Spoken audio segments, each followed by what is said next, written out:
안녕하십니까. 예비고3 수험생 여러분, 목동에서 새롭게 인사드리게 된 매스매직스의 김종원입니다. 오늘은 기말고사 끝나고 이제 본격적으로 수능 입시가 준비를 하기 시작할 텐데요. 그때 수학을 어떻게 공부하는 게 좋으며 어떻게 해야 최단 시간 내에 최고의 효과를 낼 수 있는지에 대해서 말씀드리고자 이 영상을 준비하게 됐고요. 한 20-30분 정도의 짧은 시간이니까 집중해서 들어주시기를 바랍니다. 네, 제목은 수학 그 아름다움에 눈을 뜨다인데요. 그 중에서도 여러 가지 공부 방법들 중에 문제 해석에 대한 얘기들을 해보도록 할게요. 자, 지금까지의 수학 공부 방법들을 생각하면요, 누구나 이런 과정들을 거치게 되거든요. 처음에 개념 정리를 막 하죠. 그때 이제 교과서나 정석이나 아니면 학원 수업이나 그런 것들을 듣습니다. 그 다음 공식을 또 막 외워요. 공식 암기를 하고 문제를 풀어봅니다. 틀린 문제들을 다시 풀어보고, 저 복습을 하는 과정에서 시험도 보고 오답 노트도 만들고 개념 정리도 새롭게 하고 그런 복습 과정을 막 거치죠. 하지만 시험을 보면 여전히 성적은 잘 변하지 않아요. 그러다 보니까 뭐가 문제지? 내가 좀 심화 학습이 부족했나 보다 해서 다시 또 어려운 과정들, 저 때는 막 교과 외적인 과정들을 막 배우는 학생들도 있거든요. 예를 들면 행렬에서 영인자의 성질을 배운다든가 디터미넌트를 배운다든가, 이과 학생들은 벡터 문제를 푸는데 외적을 배워서 푼다든가, 이런 이상한 것들을 또 막 심화 개념이라는 이름으로 막 배우게 됩니다. 그 다음 어려운 문제들을 풀게 돼요. 수능에 나오지 않는, 평가원의 출제 방향과는 전혀 맞지 않는 어려운 문제들을 풀고 역시 틀린 문제들이 계속해서 나오니까 복습을 또 막 하게 돼요. 이 과정들을 무한히 반복하게 되거든요. 그러다 보면 수학 실력이 잘 나올까요? 물론 아주 오랜 시간이 지나면 성적은 오르긴 올라요. 이 공부 방법, 기존의 공부 방법이 갖고 있는 단점은요, 양이 너무 많다는 거예요. 고3 수험생들은 수학에만 매달릴 수는 없거든요. 국어도 해야 되고 영어도 해야 되고 사탐, 과탐도 다 공부를 해야 되는데 양이 너무 많아서 제한된 시간 내에 하기가 굉장히 힘들다는 거고요. 역시 양이 많다 보니까 너무 시간이 오래 걸리는 거예요. 하루에 이과 수험생은 하루에 14시간 공부해야 된다 막 이런 말들이 있는데, 공부를 해보시는 직접 수험생들은 알겠지만 하루에 14시간 공부한다는 거 가능한가요? 정말 극소수의 수험생들 중에 가능한 사람들도 있겠지만 한국에서 가장 어렵다는 사법시험 같은 걸 준비하는 사람들도 하루에 14시간 공부한다는 거 결코 쉬운 일이 아니거든요. 그렇기 때문에 고3 수험생에게 오직 공부량을 강조하는 공부 방법은 틀렸다라는 얘기를 말씀드리고 싶습니다. 그거보다 더 큰 단점이 또 하나 있는데요. 바로 누구나 다 같은 방법으로 공부를 하고 있어요. 시간은 어마어마하게 투입되지만 그 효과는 그 누구도 장담할 수 없거든요. 다들 같은 방식으로 공부하다 보니까 앞서 나갈 수 없고, 앞서 나갈 수 없는 것뿐만 아니라 이미 뒤처져 있는 학생들은 따라잡고 혹은 역전을 할 수 있는 그 기회가 전혀 없다라는 거예요. 그래서 오늘은 선생님이 좀 새로운 공부 방법을 제시해 드리려고 하는데요. 자, 보도록 할게요. 첫 번째로 저 많은 7개, 8개 막 이런 과정들을 저희는 3개로 줄였습니다. 기출 개념을 정리를 먼저 해야 되는데요. 기출 개념이라는 건 평가원 모의고사와 수능에서 자주 쓰이는 그런 개념들, 그 개념들을 공부해 나감으로써 수학의 기본적인 정리들을 실제 문제에 쓸 수 있게끔 그런 기출 개념을 공부를 해 나가는 거고요. 그리고 2번이 오늘 많이 얘기하게 될 문제 해석력 기르기라는 이해 능력을 키워주는 거거든요. 문제 해석력이라는 건 어떤 복잡한 공식이나 계산에 의존하지 않고 문제가 주어져 있는 그 갖고 있는 의미들을 갖고 문제를 풀어나가는 그 문제 해석력 기르기 연습을 할 거고요. 그러고 나면 평가원이 지금까지 출제했던 굉장히 많은 문제들이 있어요. 그 문제들을 공부해 봄으로써 내가 공부했던 개념이 실제 기출에는 어떤 식으로 쓰이고 문제 해석을 어떻게 해야 되는구나를 해서 수학 공부를 완성을 하게 될 텐데요. 구체적으로 좀 보면 12-12 전략으로 목표 달성하기. 자, 주당 12시간의 투자. 일주일에 12시간만 공부하는데 수학 공부에 투자를 하면은 완성이 됩니다. 일주일에 12시간이라는 저 수업 시간 내에는 우리가 학원에서 공부하는 거, 그리고 복습하는 거, 혼자서 공부하는 모든 시간을 다 얘기를 하고 있는 거고요. 그러면 일주일에 12시간의 투자로 12주만 하면 변화가 시작되거든요. 그 바로 첫 번째 매직은 평가원의 출제 원리와 출제 의도를 파악하는 단계예요. 겨울방학 때부터 3월 모의고사까지가 이 첫 번째 기간이 되는데요. 이 기간 동안에는 평가원이 어떤 식으로 문제를 만들어내는지 그리고 무엇을 많이 물어보는지에 대해서 공부를 하는 기간이고요. 그 12주가 끝나고 나면 다음 12주 동안에 6월 평가원을 대비하게 됩니다. 6월 평가원을 대비하면서 실제 시험장에 들어왔을 때 내가 공부했던 게 시험에 이런 식으로 출제되는구나 라는 걸 직접 느껴봄으로써 수학에 대한 자신감이 상승하게 되거든요. 그럼 이때부터 수학뿐만 아니라 다른 과목들도 비약적인 성적이 향상이 되게 되는데요.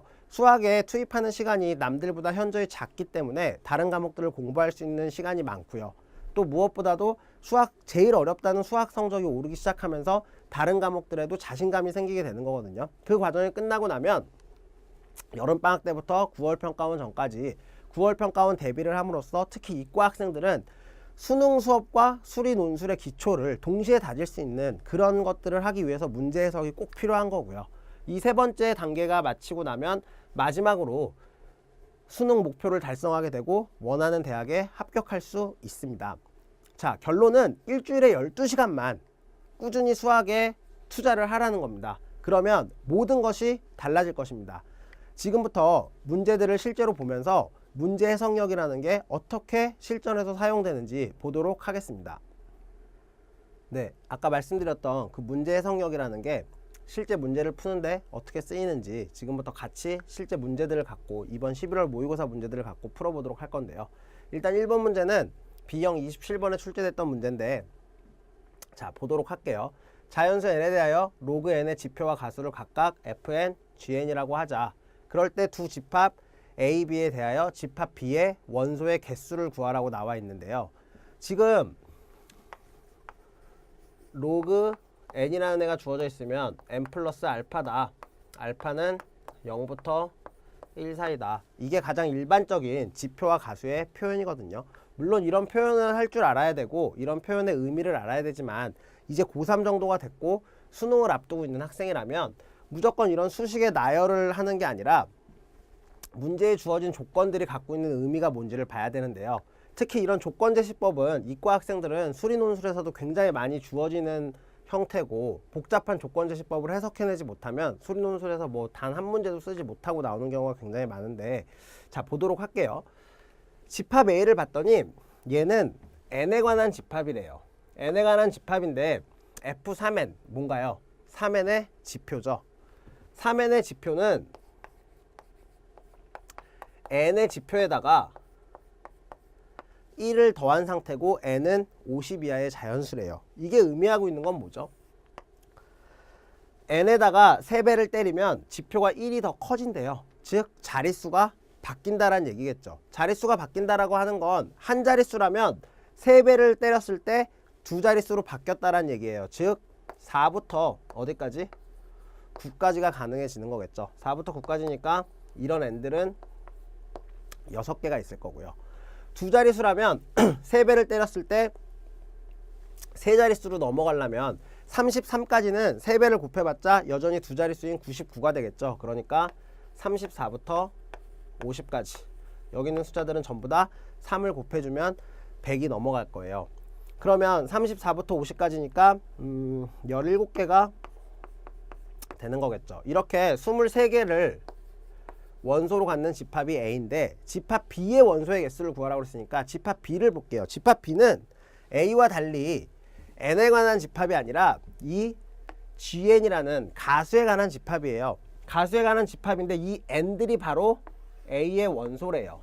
이런 4부터 9까지 그리고 34부터 50까지의 n들 중에 가수가 같은 애들이 몇 개 있냐고 물어보고 있는 거죠. 가수가 같다라는 건 숫자 배열이 같다라는 거니까 그런 애들은 몇 개 있나요? 4하고 누가? 40이 가수가 같겠죠. 5하고 50이 가수가 같겠죠. 그러니까 23개에서 2개를 뺀 21이 이 문제의 정답이 되는데요. 보시면 아시겠지만 4점짜리 문제고 뭐 비교적 4점짜리 문제 중에 쉬운 문제이기는 하지만 4점짜리 문제고 주관식 27번으로 출제됐던 문제인데 어떤 별다른 계산 없이 사실 이 정도는 설명을 하기 위해서 쓴 거지 조금만 숙달이 되면 암산으로도 충분히 풀이 가능한 문제거든요. 굉장히 간단하게 풀리는 그 문제 해석력이라는 거에 계속 집중을 해주셨으면 좋겠고요. 이 수업을 듣는 동안에 이 문제를 뭐 시험을 보셨겠지만 다 생각이 잘 안 난다거나 하는 학생들은 문제를 직접 다시 한번 풀어보면서 선생님 설명이 실제 자기가 풀었던 거와 그리고 답안지에 나와 있는 풀이들과는 어떻게 다른지 좀 집중을 해서 봤으면 좋겠습니다.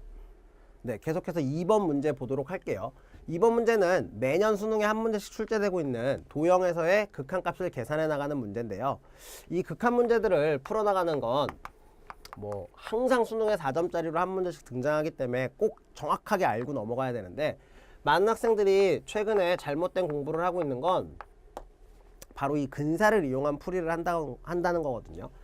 sin x는 그냥 x인 것처럼, 혹은 뭐 1 코사인 x는 2분의 1 x제곱인 것처럼 이런 식으로 표현을 하고, 아니면 극한값을 계산할 때 뭐 로피탈의 정리를 쓴다든가 이런 문제들이 있는데, 물론 이게 틀렸다는 얘기는 아니에요. 수학적으로 이렇게 될 수밖에 없는 명확한 근거가 있고 이렇게 문제를 풀어나가는 게 틀린 방식은 아닌데, 평가원에서는 어떤 문제가 주어졌을 때 고교 과정에 있는 수학적 정의와 그 정리들을 이용해서 완벽한 이해를 하고 문제를 푸는 학생들을 원하기 때문에 최근의 경향은 이런 근사를 이용한 풀이를 못하게끔 문제가 출제되고 있거든요. 그러니까 이런 것들을 공부하기보다는 우리는 본질을 공부해야 되는데, 이 문제를 한번 보도록 할게요. 이 문제는 사실 간단해서 뭐 어렵게 느끼지는 않았을 것 같은데요.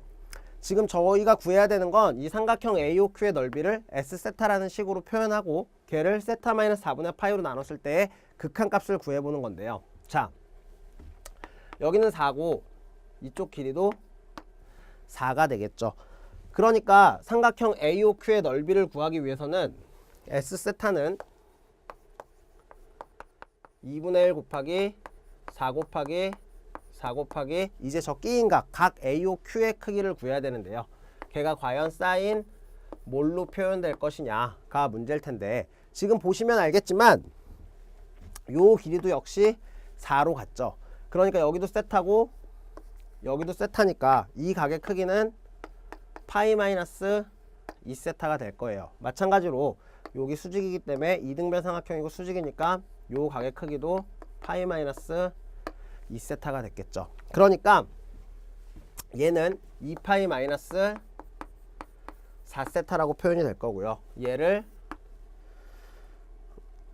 세타 마이너스 4분의 파이로 나누라는 얘기예요. 언제 나누는 거냐면 리미트 세타가 4분의 파이에 한없이 가까워질 때, 항상 필연적으로 0분의 0꼴이 등장할 수밖에 없는데 이쪽은 계산이 쉽죠. 여기는 바로 8임을 알 수 있고, 이거를 이제 어떻게 처리할 것이냐인데, 제일 기초적으로 극한을 배울 때는 어떻게 하나요? 세타 마이너스 4분의 파이를 t로 치환해 놓고 그 t에 관한 식으로 다시 정리를 해서 문제를 풀어 나가는데, 그거는 이제 1학년 2학년 때 기초를 배울 때 하는 거고, 수능을 공부한다라는 건 이런 수식을 어떤 식으로 받아들여야 될지, 그리고 갖고 있는 이 사인의 성질들을 이용해서 문제를 풀어나갈 수 있어야 되거든요.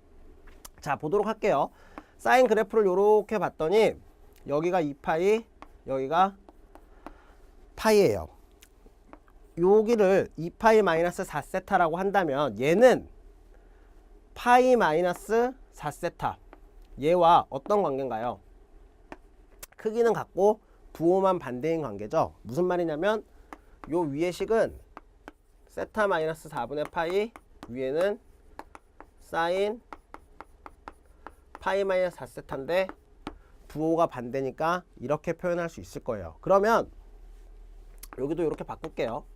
4분의 파이 마이너스 세타로 플러스가 되겠죠. 자, 이 각과 이 각은 무슨 관계인가요? 4배 관계죠. 4배. 결국 사인 4a a 이런 식의 관계니까 여기가 4가 될 거고요. 4와 8을 곱하니까 32다 라고 해서 정답을 쉽게 구해낼 수 있는데요.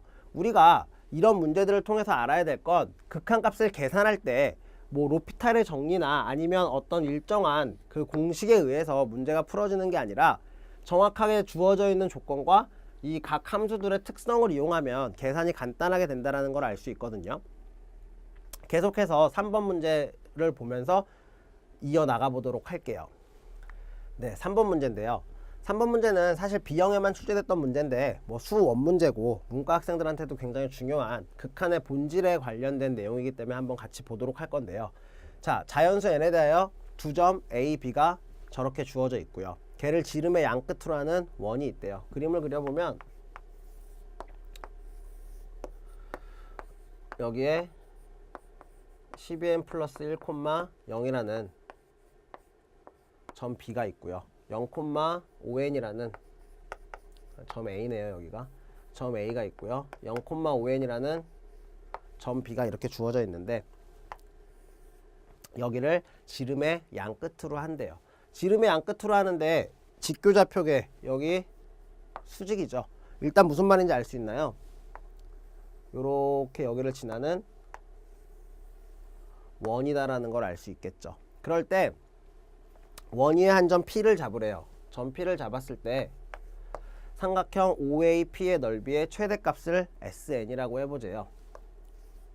이런 경우가 일반적으로 이제 최대인 경우가 될 텐데 그럴 때 그냥 SN을 구하는 게 아니라 리미트 n이 무한히 커질 때 n제곱분의 SN의 값을 구하라는 얘기거든요. 이 문제에서 핵심은 SN을 표현해내는 게 중요한 게 아니라 SN을 n제곱으로 나눴을 때의 그 극한값이 어디에 수렴하느냐 그게 중요한 건데 결국 SN은 n에 관한 2차식으로 표현이 될 거고 그 개수를 구하라는 얘기인데요. 자, 생각해 보도록 할게요. 여기 12n 플러스 1이라는 애가 있는데 어차피 지금 n은 어떤 상황인가요? 무한히 커지고 있는 상황이죠. 그러니까 1억 더하기 1 하고 1억은 어느 정도 차이가 있지만 한 100조를 생각해 볼게요. 100조 더하기 1은 100조랑 거의 차이가 없겠죠. 100조가 있는지 100조 1원이 있는지는 사람들이 구분을 잘 못한단 말이에요. 무슨 말이냐면 n이 무한히 커지는 상황에서는 12n 플러스 1은 마치 12n이나 마찬가지란 얘기겠죠. 즉 여기가 5n이고 12n에 한없이 가까워지고 있기 때문에 요 반지름 지름의 길이가 13n이라는 걸 알 수 있을 거예요. 그러면 요 중심에서 볼게요. 요 중심에서 요 P까지 이 길이는 2분의 13n이라고 표현이 되겠죠. 그리고 중학교 때부터 여러 번 배웠던 원의 성질 이 중심선은 현을 수직 2등분 하기 때문에 여기가 5n이니까 닮음의 성질에 의해서 여기는 2분의 5n이 될 거고요. 이해되시나요? 보이시죠? 밑변의 길이가 12n이고 높이가 이 둘의 합 9n인 삼각형의 넓이의 최대값을 구하래요. 그러니까 2분의 1 곱하기 9n 곱하기 12n이다 해서 54n 제곱으로 표현이 될 거고 n 제곱으로 나누라고 했으니까 54다라는 정말 별다른 아무런 계산 없이 이 4점짜리 문제를 풀어낼 수 있는데요. 지금 우리가 세 문제를 보면서 뭐 이 세 문제를 통해서 문제 해석력이 확 늘진 않겠지만 문제 해석력이라는 게 어떤 거고 그게 왜 필요한지 그게 있으면 가장 짧은 시간에 가장 정확하고 빠른 풀이를 하게 해준다라는 거 꼭 명심하셨으면 좋겠고요. 이 시간 이후에 우리가 또 만나게 될 뭐 무료 강좌나 아니면 겨울방학 특강을 통해서 계속해서 문제 해석력과 수능 기출 문제의 출제 원리 등에 대해서 계속 말씀드릴 수 있는 시간이 있었으면 좋겠습니다. 그럼 들어주시느냐고 수고하셨고 다음 강의에서 뵙도록 하겠습니다. 수고하셨습니다.